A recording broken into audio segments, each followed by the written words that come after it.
नमस्कार, prime news देख रहे हैं आप। मैं हूं आपके साथ अंजलि सिंह। उत्तराखंड प्राइम में आपका स्वागत है। बुलेटिन की शुरुआत करेंगे जैसा कि खबर चमोली से है, जहां नीति घाटी के सुमना में बर्फबारी के बाद ग्लेशियर टूटने की घटना सामने आई है और हादसे में अब तक 291 मजदूरों को सुरक्षित निकाला भी जा चुका है। अन्य मजदूरों का अभी भी पता लगाए जाने की कोशिश की जा रही है और इसके लिए अभियान भी जारी है। तो वहीं अब तक 2 शव बरामद किए जा चुके हैं। तो वहीं सीएम तीरथ सिंह रावत ने भी आपदाग्रस्त इलाके का हवाई निरीक्षण भी किया है।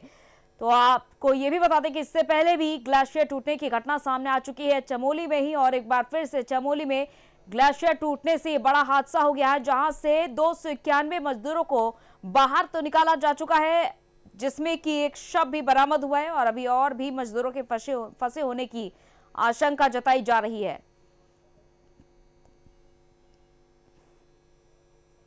तो आईटीबीपी के जवान भी मौके पर मौजूद हैं और एनडीआरएफ एसडीआरएफ की टीमें भी मौके पर मौजूद हैं, जो रेस्क्यू ऑपरेशन में जुटी हुई हैं।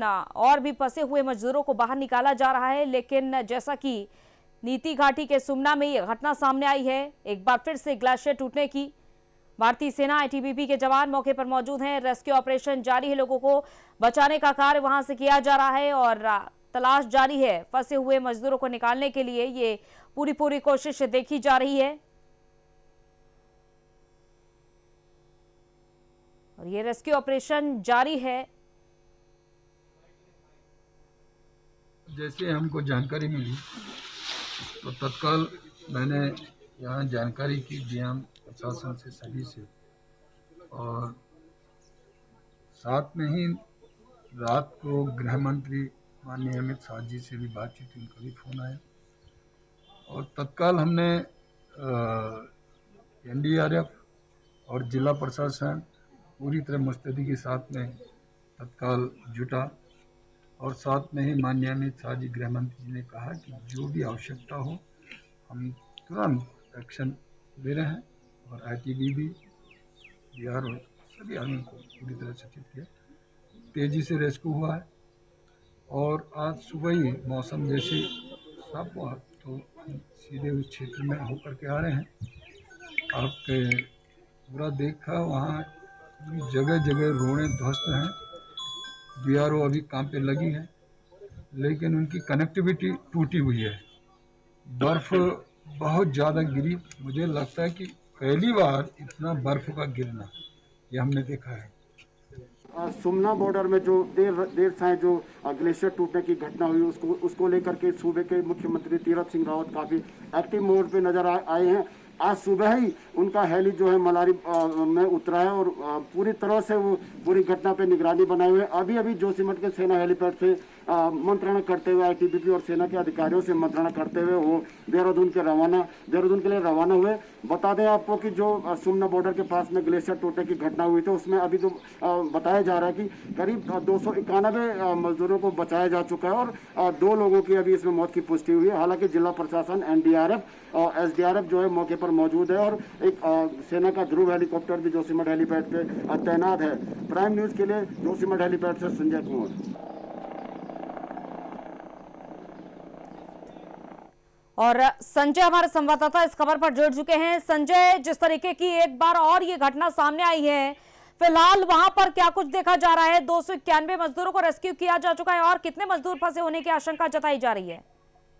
जी अंजलि, आपको बता दूं कि मैं अभी जोशीमठ में जो हेलीपैड में जो बेस कैंप बनाया गया है इस घटना को लेकर के, मैं बेस कैंप में ही मौजूद हूं और अभी तक लगभग 400 से ऊपर जो मजदूर बताए गए हुए हैं। सुमना रिमखिंग बॉर्डर में जो ये अवलांच आने से जो दुर्घटना हुई थी देर शाम को, उसमें 400 से ऊपर मजदूर जो है इस घटना में घायल बताए गए और लगभग 390 से 91 मजदूरों को सेना और आईटीबीपी ने कल ही बचा दिया था। और अभी सूचना जो नई ताजा जानकारी मिली है कि 8 से 10 जो मजदूरों के शव भी बरामद किए जा चुके हैं। हालांकि जोशीमठ हेलीपैड में भारतीय सेना पूरी तरह मुस्तैद है। सेना के चेतक हेलीकॉप्टर, ध्रुव हेलीकॉप्टर से लगातार रैकी की जा रही है और जो घायल हैं और जो सीरियस जो मजदूर और जो लोग वहां पे हैं उनको जो है लाने की, जोशीमठ बेस कैंप लाने की तैयारी की जा रही है। जी बिल्कुल, लाके और क्या कुछ देखा जा रहा है आखिर एक बार फिर से, क्योंकि ग्लेशियर टूटने से बड़ा हादसा हो चुका है और कितनी जनहानि हुई है इसमें, संजय?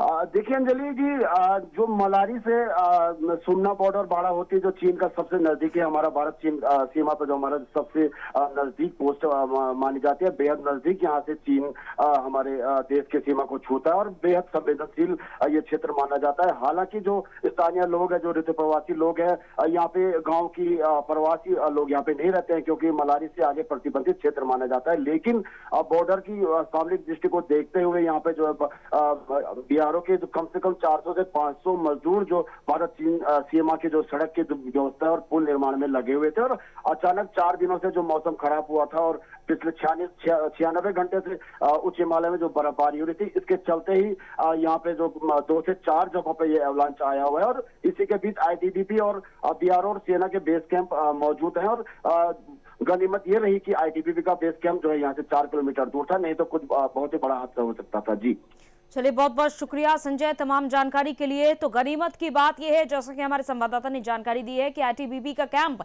नजदीक ही मौजूद है, जिससे कि तुरंत रेस्क्यू ऑपरेशन भी शुरू हो गया, वरना बहुत ही बड़ा और भी नुकसान हो सकता था।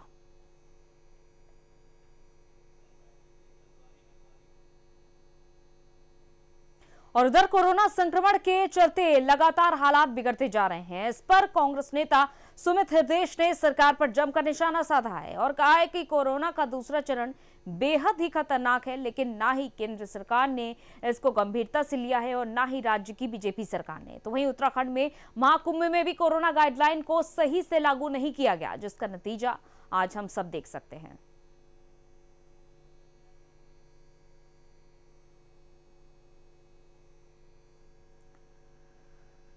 तो कुंभ में ये सबसे पहले तो जिस प्रकार से ये दूसरी वेव कोरोना की आई है, जो वायरस ने परिवर्तन लिया है, म्यूटेशन लिया है, और जिस प्रकार से ये वायरस इस बारी नौजवानों को, बच्चों को पे असर कर रहा है, तो एक कोई अर्ली वार्निंग सिस्टम या अर्ली वार्निंग सरकार द्वारा कतई नहीं दी गई। सरकार केवल चुनाव लड़ने और लड़ाने में व्यस्त रही। आप बंगाल में रैलियाँ, बड़ी बड़ी रैलियाँ देख के प्रधानमंत्री जी वाहवाही कर रहे थे कि इतनी बड़ी रैली उन्होंने जीवन में नहीं देखी। और जिस दिन वो ये बात कह रहे थे, उसी दिन भारत में 2 लाख से ज़्यादा केस प्रतिदिन आने लग गए थे। अब 3 लाख पार हो चुके हैं और स्थिति बहुत ही डरावनी हो चुकी है। अस्पतालों में ऑक्सीजन की कमी हो रही है। रेमडेसिविर जो एक जो लाइफ सेविंग एक ड्रग है, जो जान बचा सकता है, वो ड्रग की बहुत शॉर्टेज है। काला बाजारी चरम पर है। ऑक्सीजन के कॉन्सेंट्रेटर से लेके, रेमडेसिविर इंजेक्शन से लेके अन्य जो महत्वपूर्ण दवाइयाँ हैं, वो 500-600 गुना ज़्यादा दाम में मार्केट में मिल रही है। तो ये आरोप लगाया जा रहा है कांग्रेस की ओर से कि सरकार ने कोरोना को गंभीरता से नहीं लिया है। कुंभ में भी कोरोना गाइडलाइन का पालन ठीक तरीके से नहीं हो रहा है। ये तमाम आरोप लगाए जा रहे हैं। और साथ ही साथ कांग्रेस नेता ने यह भी कहा है कि रेमडेसिविर इंजेक्शन की भी भारी मात्रा में कमी देखी जा रही है, जो लोगों के जीवन बचाने के लिए एक आखिरी उपाय देखा जा रहा है इस कोरोना काल में। इन सभी कमियों को देखते हुए ये समझा जा सकता है कि सरकार ने बड़े स्तर पर लापरवाही की है। आरोप लगाया है केंद्र सरकार पर कांग्रेस नेता ने।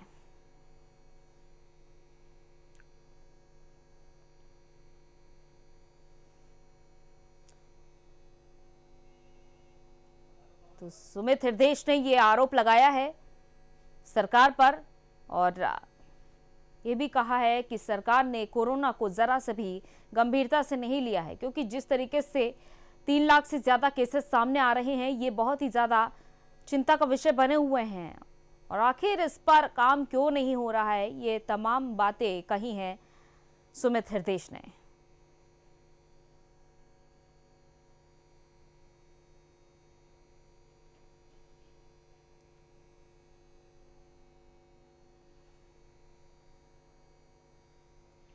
तो लगातार देखा जा रहा है कि विपक्षी पार्टियां मौजूदा सरकार पर निशाना साधते हुए नजर आ रही है। फिलहाल रुकेंगे यहाँ पर एक छोटे से ब्रेक के लिए, जल्द हाजिर होते हैं। स्वागत है ब्रेक के बाद। बढ़ते हैं अगली खबर की ओर। कोरोना के मामले लगातार बढ़ते जा रहे हैं, तो वहीं पौड़ी जिले के सतपुली तहसील में काम करने वाले 2 कर्मचारी कोरोना संक्रमित पाए गए हैं, जिसके बाद तहसील परिसर को 3 दिन के लिए बंद कर दिया गया है। उप जिलाधिकारी संदीप कुमार का कहना है कि तहसील में 2 कर्मचारियों के कोरोना पॉजिटिव आने के बाद उन्हें कोविड केयर सेंटर सतपुली में आइसोलेट कर दिया गया है। तो वहीं तहसील को 3 दिन के लिए बंद भी कर दिया गया है। उपजिलाधिकारी का कहना है कि बाकी सभी कर्मचारियों की भी सैंपलिंग की जा रही है और तहसील परिसर को सैनिटाइज किया जा रहा है। तहसील सतपुली में काम करने वाले 2 कार्मिक रजिस्ट्रार कानूनगो श्री सुरेंद्र सिंह जी तथा नायब नाजिर श्री राज कपूर गोसाई कोरोना पॉजिटिव पाए गए हैं।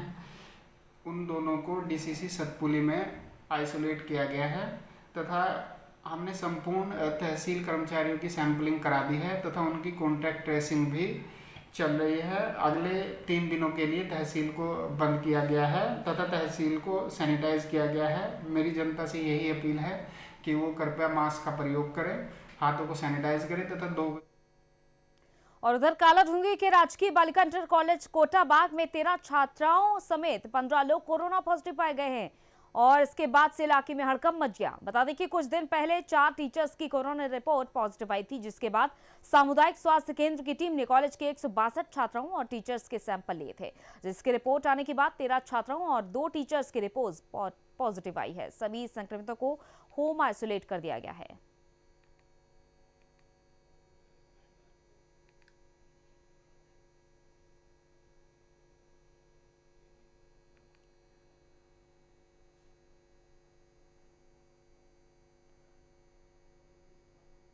और कोरोना के बढ़ते मामलों को देखते हुए सरकार की ओर से सैनिटाइजेशन का काम पूरी तरीके से कराया जा रहा है और इसी के तहत देहरादून में जगह जगह सैनिटाइजेशन का कार्य किया गया। और इस दौरान पार्षद कमली भट्ट ने अपने क्षेत्र में नगर निगम की टीम के साथ मिलकर सैनिटाइजेशन का कार्य किया।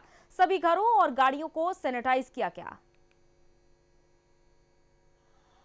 कोरोना जो महामारी जो प्रकोप बढ़ रहा है, निरंतर बढ़ रहा है, इसको देखते हुए हम लोग निरंतर कार्य कर रहे हैं। क्षेत्र में कोई दिक्कत ना हो, सभी से मेरा आग्रह है कि मास्क पहने और जो भी कोविड-19 की गाइडलाइन है उस पर आप लोग ध्यान दें और अपने आप को सुरक्षित रखें। मैडम, अस्पतालों में किस तरीके की व्यवस्था सरकार ने करी है, आपको लगता है कि पर्याप्त है?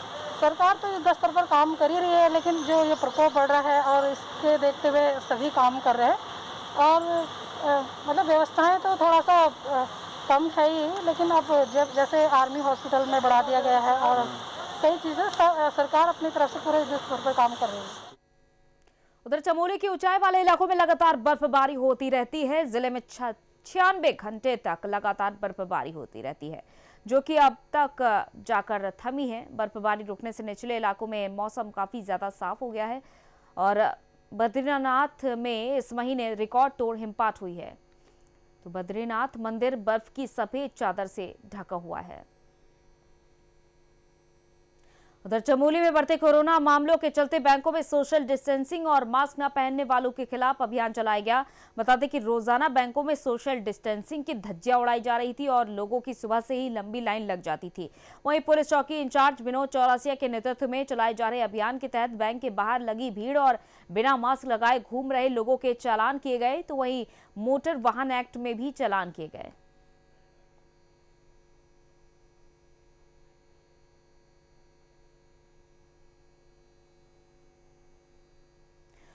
हल्द्वानी में कोरोना के हालात लगातार बिगड़ते जा रहे हैं। शहर के अधिकतर निजी अस्पतालों को कोविड अस्पताल में तब्दील कर दिया गया है और ऐसे में आने वाले दिनों में हालात और ना बिगड़े, इसको देखते हुए जिला प्रशासन और स्वास्थ्य विभाग ने हल्द्वानी के मिनी स्टेडियम को कोविड अस्पताल बना दिया है, जहां 200 बेड तैयार किए गए हैं। और एसडीएम विवेक राय ने बताया कि कोविड मरीजों की बढ़ती संख्या को देखते हुए मिनी स्टेडियम में 200 बेड का अस्पताल बनाया गया है, जिसमें 75 बेडों को ऑक्सीजन प्लांट से जोड़ा गया है। जरूरत पड़ने पर अन्य बेडों को भी ऑक्सीजन युक्त किया जाएगा।